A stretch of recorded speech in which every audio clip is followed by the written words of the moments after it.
Des dizaines de milliers de Sénégalais dans les rues de Dakar, un Premier ministre qui promet de poursuivre un ancien président pour haute trahison et une opposition violemment réprimée le même jour.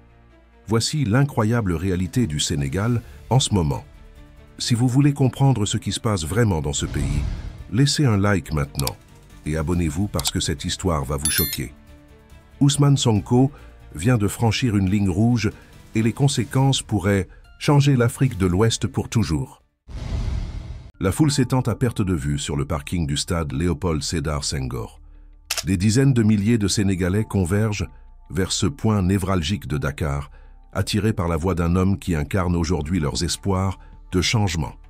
Ousmane Sonko, Premier ministre et figure de proue du parti au pouvoir PASTEF, monte à la tribune sous les acclamations d'une marée humaine qui scande son nom. L'atmosphère est électrique, chargée d'une tension qui mêle espoir et exaspération. Ces citoyens venus en masse ne cherchent pas simplement à assister à un discours politique ordinaire.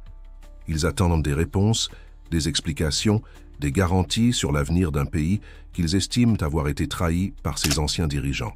Le rassemblement représente bien plus qu'une simple manifestation de soutien. C'est une démonstration de force du mouvement qui a porté PASTEF au pouvoir quelques mois auparavant. Le Premier ministre ne perd pas de temps en préliminaire. Diplomatique. Son discours frappe directement au cœur des préoccupations nationales, ciblant sans détour l'ancien régime et ses responsables. Macky Sall, le prédécesseur à la présidence, devient le symbole de toutes les dérives dénoncées par Sonko, devant cette assemblée captivée. L'accusation est grave et formulée sans ambiguïté, haute trahison. Ce terme juridique lourd de conséquences résonne dans l'espace bondé, répercuté par des milliers de voix qui approuvent cette charge frontale. Sonko évoque la découverte d'une dette cachée, un fardeau financier dissimulé qui pèse désormais sur les épaules du peuple sénégalais.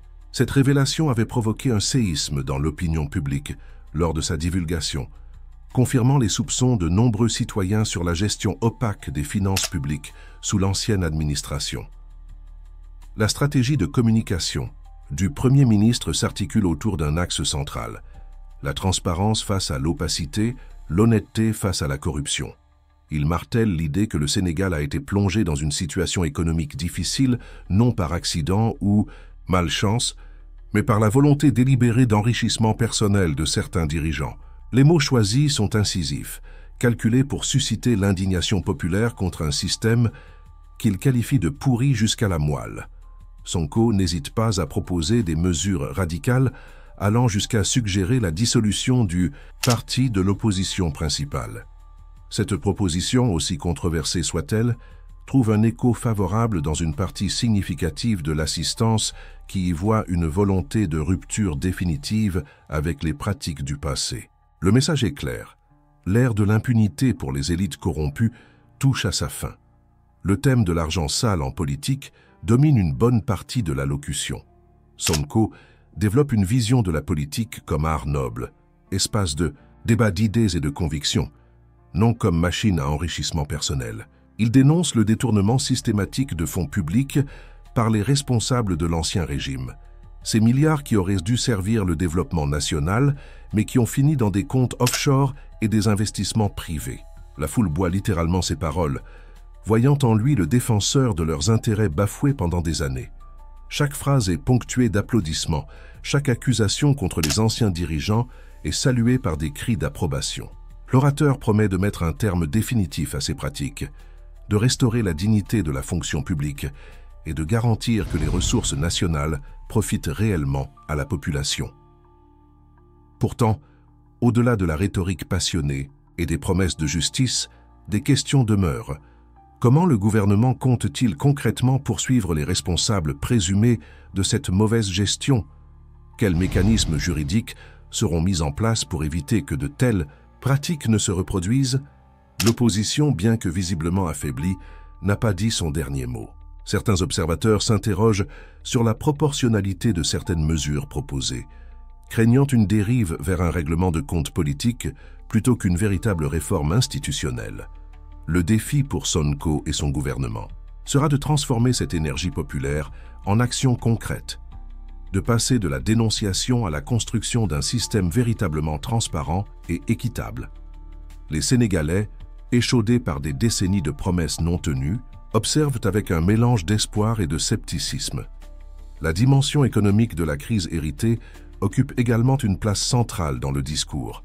Le Premier ministre détaille l'ampleur des défis financiers auxquels le pays fait face. Une dette publique sous-estimée, des engagements contractés sans transparence, des projets pharaoniques qui ont enrichi quelques-uns, mais appauvri la nation. Il évoque les difficultés quotidiennes des Sénégalais ordinaires, le coût de la vie qui ne cesse d'augmenter, le chômage qui frappe particulièrement les jeunes, les services publics défaillants. Ces réalités concrètes trouvent un écho immédiat dans l'assistance, composée en grande partie de personnes directement affectées par ces problèmes. Sonko promet des solutions, un plan de redressement économique qui replacera l'intérêt général au centre des politiques publiques. Mais il prévient aussi que la route sera longue et difficile, que les réformes nécessaires demanderont des sacrifices à tous. L'appel à l'unité nationale constitue un autre pilier du message de Sonko. Face aux divisions que certains craignent de voir s'accentuer avec des poursuites contre d'anciens dirigeants, le Premier ministre insiste sur la nécessité de construire un consensus autour des valeurs fondamentales de justice et de transparence. Il tend la main à tous les Sénégalais de bonne volonté, quelle que soit leur affiliation politique passée, pour participer à cette entreprise de refondation nationale. Cette main tendue s'accompagne cependant d'un avertissement ferme. Ceux qui ont profité du système corrompu devront rendre des comptes. Il n'y aura pas de pardon sans justice, pas de réconciliation sans vérité. Cette position équilibrée vise à rassurer la majorité des citoyens tout en maintenant la pression sur les responsables présumés de la mauvaise gouvernance. L'exercice est délicat, car il faut éviter de donner l'impression d'une chasse aux sorcières tout en démontrant une fermeté inébranlable face à la corruption. Le symbolisme du lieu choisi pour ce rassemblement mérite d'être souligné. Le stade Léopold Sédar Senghor, qui porte le nom du père de l'indépendance sénégalaise et premier président du pays, n'a pas été retenu par hasard. C'est un lieu chargé d'histoire, témoin de nombreux moments cruciaux de la vie politique nationale. En choisissant cet espace, Sonko s'inscrit dans une continuité historique, se positionnant comme l'héritier des idéaux d'indépendance et de souveraineté chers à Senghor. Le message subliminal est puissant. Le combat actuel contre la corruption et la mauvaise gouvernance s'inscrit dans la même lignée que la lutte pour l'indépendance. Il s'agit de libérer le pays, non plus d'un colonisateur étranger, mais d'une élite prédatrice qui a confisqué les ressources nationales à son profit. Cette mise en scène soigneusement orchestrée renforce l'impact émotionnel du discours et galvanise les supporters présents. Dans les mêmes rues de Dakar où affluaient les partisans du Premier ministre, une autre scène se jouait simultanément.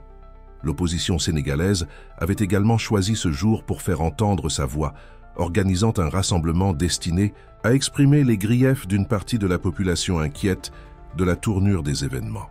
Ces citoyens, loin d'être des ennemis de la nation, portèrent des préoccupations légitimes sur la vie quotidienne.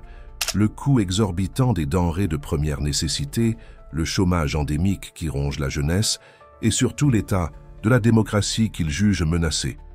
Leur manifestation, planifiée pour offrir un contrepoint au grand meeting gouvernemental, devait illustrer la pluralité des opinions dans une société démocratique. Mais les autorités en avaient décidé autrement, interdisant purement et simplement ce rassemblement. Cette décision a cristallisé les tensions et alimenté les accusations de double standard dans l'application des libertés publiques. La confrontation était inévitable. Malgré l'interdiction officielle, des militants de l'opposition ont tenté de se réunir, déterminés à exercer ce qu'ils considèrent comme leur droit constitutionnel de manifester pacifiquement. Les forces de l'ordre prévenues et déployées en nombre sont intervenues rapidement pour disperser les attroupements. Les images de cette dispersion, largement diffusées sur les réseaux sociaux, montrent une répression ferme. Gaz lacrymogène, charges policières, arrestations en série. Plusieurs dizaines de personnes ont été interpellées et placées en garde à vue, accusées d'avoir défié l'interdiction et troublé l'ordre public. Pour l'opposition, ces arrestations constituent une preuve supplémentaire de la dérive autoritaire qu'elle dénonce. Les manifestants scandaient leurs revendications avec véhémence avant d'être dispersés. Liberté pour les prisonniers politiques, respect des libertés démocratiques, Attention aux conditions de vie dégradées. Leur voix, étouffée par la répression, n'en résonne que plus fort dans le débat national. Le contraste entre les deux événements de la journée est saisissant et révélateur. D'un côté, un rassemblement géant autorisé et célébré, où des dizaines de milliers de personnes peuvent librement exprimer leur soutien au gouvernement. De l'autre, une manifestation interdite et réprimée, où quelques centaines de citoyens se voient refuser le droit de critiquer ce même gouvernement. Cette asymétrie dans le traitement des libertés publiques interroge profondément sur l'état réel de la démocratie sénégalaise. Les autorités justifient l'interdiction par des considérations d'ordre public et de sécurité, arguant que la tenue simultanée de deux événements politiques antagonistes aurait pu dégénérer en affrontements violents. L'opposition rejette catégoriquement cette explication, y voyant un prétexte commode pour museler toute voix dissidente. Les organisations de défense des droits humains expriment leurs préoccupations face à cette restriction des libertés fondamentales, rappelant que le droit de manifester constitue un pilier essentiel de toute société démocratique. Les revendications portées par les manifestants d'opposition méritent une attention particulière car elles reflètent des préoccupations partagées par une partie significative de la population sénégalaise. La cherté de la vie n'est pas une invention politique, mais une réalité quotidienne pour des millions de familles qui peinent à joindre les deux bouts. Les prix des denrées essentielles ont connu une inflation importante, réduisant drastiquement le pouvoir d'achat des ménages les plus modestes. Le pain, le riz, l'huile, ces produits de base deviennent des luxes pour beaucoup. Le chômage des jeunes atteint des proportions alarmantes, privant toute une génération de perspectives d'avenir et alimentant un sentiment de frustration et de désespoir. Ces jeunes diplômés qui ne trouvent pas d'emploi malgré leurs qualifications représentent un potentiel humain gaspillé et une bombe sociale à retardement. L'opposition capitalise sur ces difficultés concrètes pour remettre en question la capacité du gouvernement actuel à améliorer réellement les conditions de vie. La question des détenus politiques constitue un autre point de friction majeur entre le pouvoir et l'opposition. Plusieurs personnalités politiques, journalistes et activistes se trouvent actuellement en prison, condamnés ou en attente de jugement pour des charges que leurs supporters considèrent comme politiquement motivées. L'opposition réclame leur libération immédiate, voyant en eux des victimes d'une justice instrumentalisée à des fins répressives.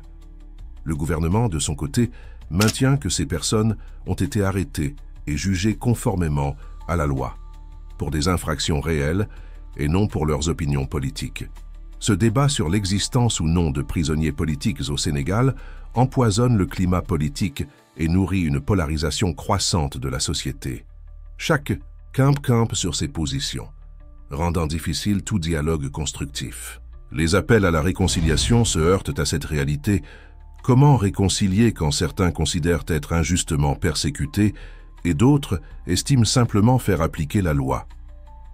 La notion de dégradation démocratique, centrale dans le discours de l'opposition, fait écho à des inquiétudes plus larges sur l'évolution politique du pays. Le Sénégal a longtemps été présenté comme un modèle de stabilité démocratique en Afrique de l'Ouest, avec une alternance pacifique du pouvoir et un pluralisme politique relativement respecté. L'interdiction de la manifestation d'opposition, suivie de sa dispersion musclée, alimente les craintes que ce modèle ne soit en train de se fissurer. Les critiques pointent également d'autres signaux préoccupants. Une concentration croissante du pouvoir, des restrictions sur la liberté de la presse, une utilisation politique de l'appareil judiciaire. Le gouvernement PASTEF, arrivé au pouvoir sur une promesse de rupture démocratique, se trouve paradoxalement accusé de reproduire certaines pratiques autoritaires qu'il dénonçait lui-même quand il était dans l'opposition. Cette ironie n'échappe à personne et nourrit le cynisme d'une partie de l'opinion publique qui ne croit plus aux promesses de changement. L'exigence de démission du gouvernement, formulée par certains manifestants, révèle la profondeur du fossé qui s'est creusé entre le pouvoir et ses opposants. Ces voix qui réclament le départ des dirigeants actuels ne représentent certes pas la majorité de la population, comme l'a démontré le rassemblement massif en soutien à Sonko, mais elles expriment une insatisfaction réelle qui ne peut être balayée d'un revers de main. La fatigue du peuple sénégalais, invoquée par les manifestants, est palpable dans de nombreux segments de la société. Fatigue face aux promesses non tenues, fatigue face à la corruption endémique, fatigue face à l'absence de perspectives économiques. Cette lassitude transcende les clivages politiques et constitue le terreau d'une instabilité potentielle. Le défi pour les autorités est de répondre à ces préoccupations légitimes sans pour autant céder à la pression de rue, tout en préservant l'espace démocratique nécessaire à l'expression de la contestation. L'absence de toute échéance électorale immédiate rend la situation encore plus complexe. Les événements de cette journée n'étaient-ils pas liés à une campagne électorale, ce qui soulève des questions sur leur véritable motivation et objectif. Pour le gouvernement, il s'agissait de consolider sa base populaire et de réaffirmer son programme politique. Pour l'opposition, c'était une opportunité de maintenir une pression constante sur le pouvoir et de rappeler son existence sur la scène politique. Mais dans les deux cas, cette agitation politique permanente, sans lien avec un processus électoral, risque de fatiguer la population et de détourner l'attention des enjeux concrets de gouvernance. Les prochaines élections municipales ne sont prévues que dans plusieurs années, laissant un long intervalle durant lequel ces tensions pourraient s'exacerber ou, au contraire, s'apaiser selon la capacité du gouvernement à répondre aux attentes populaires et à préserver les libertés démocratiques. À des milliers de kilomètres de l'agitation sénégalaise, sur les rivages de la mer Rouge, un autre scénario politique se joue avec une prévisibilité déconcertante. Ismaïl Omar Guelleh, figure incontournable de la scène politique djiboutienne depuis plus d'un quart de siècle, a confirmé ce que tout le monde anticipait déjà: sa candidature à un 6e mandat présidentiel. Cette annonce, bien que formellement attendue, n'en soulève pas moins de profondes questions sur la nature du pouvoir politique dans ce petit pays stratégique de la Corne de l'Afrique. Pour plus de la moitié des Djiboutiens, Guelleh est le seul président qu'ils aient jamais connu. Une présence politique aussi permanente que les montagnes qui entourent la capitale. Sa longévité au pouvoir s'explique par une combinaison de facteurs: un contrôle serré de l'appareil d'État, une opposition marginalisée et une position géostratégique qui lui assure le soutien des grandes puissances internationales. L'inamovibilité présidentielle, caractéristique de nombreux régimes africains, trouve ici son illustration parfaite. Le Rassemblement populaire pour le progrès, le parti du président, a orchestré l'officialisation de cette candidature avec la pompe habituelle. Les discours de circonstance ont fleuri, louant les réalisations du président, son dévouement à la nation, son leadership irremplaçable dans un monde incertain. L'engagement renouvelé en faveur de l'unité, de la stabilité et du développement résonne comme une litanie bien rodée, répétée à chaque échéance électorale depuis des décennies. Le contexte mondial difficile est invoqué pour justifier la nécessité de maintenir une main expérimentée à la barre du navire national. Les arguments sont toujours les mêmes: l'instabilité régionale, les menaces sécuritaires, les défis économiques nécessitent la continuité plutôt que le changement. Cette rhétorique de la stabilité à tout prix masque mal la réalité d'un système politique verrouillé où l'alternance démocratique reste un concept théorique jamais mis en pratique. Les jeunes Djiboutiens, qui constituent la majorité de la population, n'ont jamais connu d'autres présidents et se demandent parfois si le changement est même possible dans leur pays. L'annonce intervient dans un timing soigneusement calibré, quelques jours seulement après l'adoption d'une réforme constitutionnelle pour le moins opportune. Le Parlement djiboutien, largement dominé par le parti présidentiel, a supprimé la limite d'âge pour les candidats à l'élection présidentielle. Cette limite, fixée précédemment à 75 ans, constituait un obstacle légal à la candidature de Guelleh, qui a aujourd'hui dépassé cet âge. La modification constitutionnelle apparaît ainsi comme un costume taillé sur mesure pour permettre au président sortant de briguer un nouveau mandat. Ce n'est d'ailleurs pas la première fois que la constitution djiboutienne est amendée pour accommoder les ambitions présidentielles. La suppression de la limite de 2 mandats avait déjà été réalisée par le passé, ouvrant la voie aux multiples réélections subséquentes. Ces modifications constitutionnelles à répétition illustrent parfaitement comment, dans certains systèmes politiques africains, la loi fondamentale devient un instrument malléable au service du maintien au pouvoir plutôt qu'un cadre stable, garantissant l'alternance démocratique. La position géographique de Djibouti constitue sans doute la clé principale pour comprendre la pérennité du régime Guelleh. Ce minuscule territoire, à peine 1 million d'habitants sur une superficie restreinte, occupe un emplacement stratégique crucial au carrefour de multiples routes commerciales et militaires. Face au Yémen, à l'entrée de la mer Rouge par laquelle transite une part considérable du commerce maritime mondial, Djibouti représente un point de passage obligé et un poste d'observation privilégié sur une région particulièrement volatile. Le président djiboutien a su magistralement exploiter cet avantage géographique pour attirer les grandes puissances et garantir la survie de son régime. Le territoire djiboutien héberge des bases militaires de plusieurs pays aux intérêts souvent divergents. Les États-Unis maintiennent leur plus importante installation militaire en Afrique, la France y conserve une présence militaire significative héritée de l'époque coloniale, et la Chine y a établi sa première base militaire permanente à l'étranger. Cette cohabitation inédite transforme Djibouti en une sorte de condominium militaire international.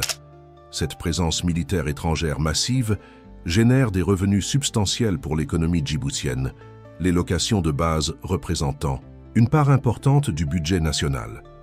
Elle offre également au régime une protection implicite contre toute contestation intérieure trop vigoureuse. Les puissances étrangères, quelle que soit leur rhétorique officielle sur la démocratie et les droits humains, privilégient la stabilité et la prévisibilité dans une région aussi stratégique. Un changement de régime à Djibouti pourrait potentiellement remettre en question leurs installations militaires et leurs intérêts stratégiques. Cette réalité géopolitique explique pourquoi le président Guelleh bénéficie d'une forme de carte blanche internationale malgré les critiques récurrentes sur son bilan démocratique. Les chancelleries occidentales ferment pudiquement les yeux sur les dérives autoritaires du régime djiboutien, considérant que la sécurité de leurs intérêts stratégiques prime sur les considérations démocratiques. Cette hypocrisie internationale n'échappe pas aux opposants djiboutiens, qui se sentent abandonnés par une communauté internationale plus préoccupée par ses bases militaires que par le sort de la population locale. L'opposition djiboutienne, marginalisée et réprimée, dénonce un système politique complètement verrouillé où toute contestation réelle devient impossible. Les organisations de défense de la liberté de la presse classent régulièrement Djibouti parmi les pays les plus restrictifs au monde en matière de liberté d'expression. Les médias indépendants sont inexistants ou muselés. Les journalistes critiques risquent l'emprisonnement et l'espace civique se rétrécit constamment.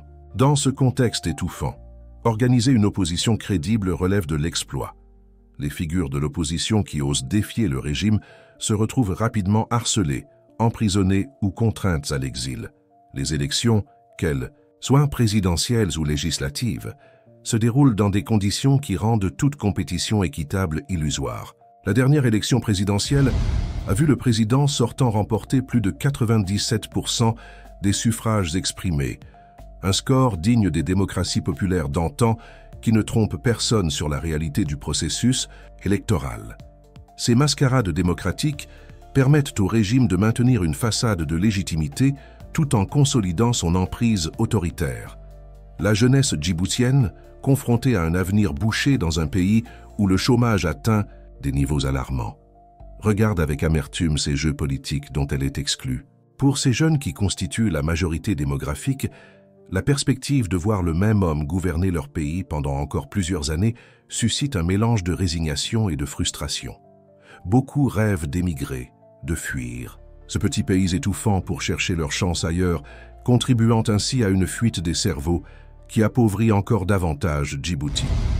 L'histoire de Raduot Talla Soumila incarne une forme de conte de fées moderne qui transcende les frontières et les cultures.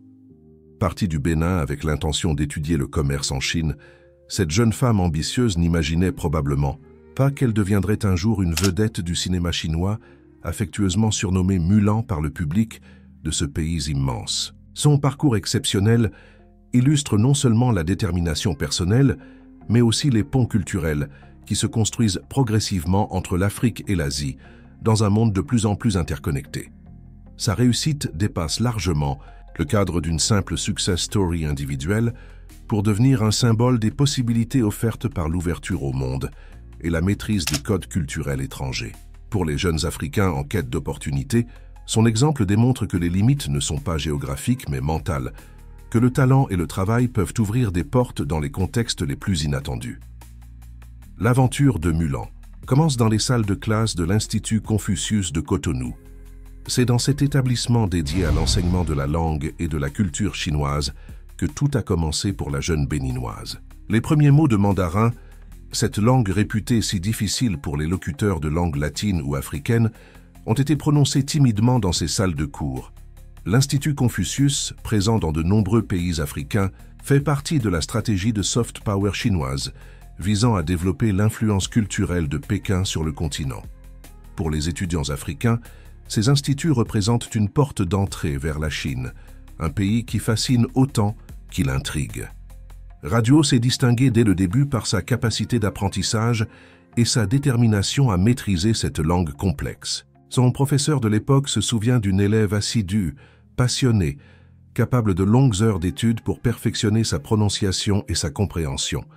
Cette fondation linguistique solide s'est avérée cruciale pour la suite de son parcours. Sans cette maîtrise du mandarin, jamais elle n'aurait pu envisager une carrière d'actrice dans l'industrie cinématographique chinoise. La langue est devenue la clé, ouvrant toutes les portes de son avenir. Le passage du Bénin à la Chine représente un saut culturel considérable. Radio a quitté la chaleur familière de Cotonou, ses marchés colorés, sa langue maternelle, ses coutumes, pour plonger dans l'immensité vertigineuse de la Chine moderne. L'adaptation n'a pas dû être facile. Nourriture différente, climat différent, codes sociaux différents, tout un univers à apprivoiser. Elle-même évoque les sacrifices nécessaires pour devenir celle qu'elle est aujourd'hui. Derrière, le glamour apparent de sa réussite se cache probablement des années de solitude, de doute, de travail acharné dans un environnement étranger. Les Chinois disent que la chance sourit à ceux qui sont préparés. Un proverbe que Radio cite volontiers pour expliquer son parcours. Cette préparation a impliqué non seulement la maîtrise parfaite de la langue, mais aussi l'assimilation profonde de la culture chinoise. Pour réussir comme actrice dans le cinéma chinois, il ne suffisait pas de parler mandarin, il fallait penser chinois, comprendre les subtilités culturelles, adopter les codes comportementaux. Cette intégration totale va bien au-delà de ce que la plupart des expatriés accomplissent. Son premier grand rôle dans un film destiné aux salles de cinéma marque un tournant décisif dans sa trajectoire. Le film, inspiré de faits réels, met en scène une mission périlleuse d'une unité spéciale chinoise de maintien de la paix déployée sous l'égide des Nations Unies. Le choix de Radio pour ce rôle n'est pas anodin. Son origine africaine apporte une dimension d'authenticité à un film qui se déroule dans un contexte international. Pour l'actrice, l'émotion de jouer dans ce premier long métrage destiné au grand public reste intense. Les années de petits rôles, de castings infructueux, de doutes sur sa capacité à percer dans un milieu aussi compétitif que le cinéma chinois, tout cela s'efface face à la reconnaissance finale. Tourner aux côtés des plus grands acteurs chinois, être dirigé par des réalisateurs renommés, voir son nom apparaître en tête d'affiche, ces moments marquent la consécration d'une décennie d'efforts. Le film lui-même aborde des thématiques universelles de courage, de sacrifice, d'engagement humanitaire, qui résonnent aussi bien en Chine qu'en Afrique. Cette dimension transculturelle du projet correspond parfaitement au parcours de Radio elle-même. Son retour temporaire au Bénin prend des allures de pèlerinage aux sources. Après tant d'années en Chine, retrouver Cotonou et l'Institut Confucius où tout a commencé génère une émotion palpable. Les retrouvailles avec son ancien professeur de mandarin constituent un moment fort, chargé de symbolisme. Cette enseignante, qui lui a transmis les premières clés de la langue chinoise, peut mesurer concrètement l'impact de son travail pédagogique. L'impressionnante évolution de son ancien élève, devenue une vedette du cinéma chinois, dépasse probablement tout ce qu'elle aurait pu imaginer. Le parcours de Radio inspire les nouvelles générations d'étudiants de l'Institut Confucius, leur montrant que les rêves les plus fous peuvent devenir réalité avec suffisamment de détermination et de travail. Sa présence au Bénin attire l'attention des médias locaux, intrigués par cette success story inhabituelle. Une Béninoise devenue star en Chine, le scénario semble trop beau pour être vrai, et pourtant c'est une réalité tangible. Son histoire interpelle sur les nouvelles opportunités qui s'ouvrent pour les jeunes Africains dans un monde globalisé. L'intégration culturelle poussée de Radio en Chine va jusqu'à surprendre ses compatriotes chinois eux-mêmes.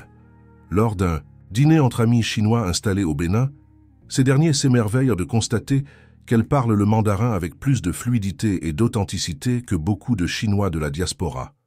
Cette maîtrise linguistique exceptionnelle ne s'est pas construite par hasard, mais résulte d'une immersion totale et d'un effort conscient d'aller au-delà du simple apprentissage scolaire. Radio n'a pas seulement appris la langue chinoise, elle en a épousé les codes, les valeurs, les traditions. Elle pense en chinois, rêve probablement en chinois, a intériorisé les subtilités d'une culture millénaire. Cette assimilation, culturelle profonde, explique en grande partie sa réussite dans un milieu aussi exigeant que le cinéma chinois. Les réalisateurs et les producteurs ne voient plus en elle une étrangère essayant de s'intégrer, mais une actrice à part entière, capable de porter des rôles complexes, avec authenticité. Son parcours pose des questions fascinantes sur l'identité culturelle dans un monde globalisé où les frontières deviennent de plus en plus poreuses. Le dîner célébrant l'anniversaire du PDG d'une grande marque de moto chinoise, présente en Afrique, devient l'occasion d'une réflexion plus large sur le rôle du cinéma dans le rapprochement entre la Chine et l'Afrique. Les convives, majoritairement chinois mais travaillant en Afrique depuis des années, partagent leurs réflexions sur les relations sino-africaines. L'un d'eux souligne que pour véritablement rapprocher les peuples, il ne suffit pas de montrer des documentaires sur les infrastructures ou les paysages. Le cinéma narratif, avec ses histoires humaines, ses émotions, ses personnages auxquels on peut s'identifier, constitue un vecteur bien plus puissant de compréhension interculturelle. Les films chinois projetés en Afrique permettent aux Africains de découvrir la société chinoise de l'intérieur, au-delà des clichés et des stéréotypes. Inversement, des films mettant en scène des acteurs africains comme Radio dans des productions chinoises contribuent à normaliser la présence africaine dans l'imaginaire collectif chinois. Merci pour tous vos commentaires incroyables. Vous êtes la raison pour laquelle nous continuons à apporter ces histoires que personne d'autre n'ose raconter. N'oubliez pas de laisser un like si vous avez appris quelque chose aujourd'hui. Et voici ce que personne ne vous dit. Ce qui se passe au Sénégal en ce moment pourrait déclencher une vague de changements politiques dans toute l'Afrique francophone dans les prochains mois. Restez connectés parce que l'histoire ne fait que commencer.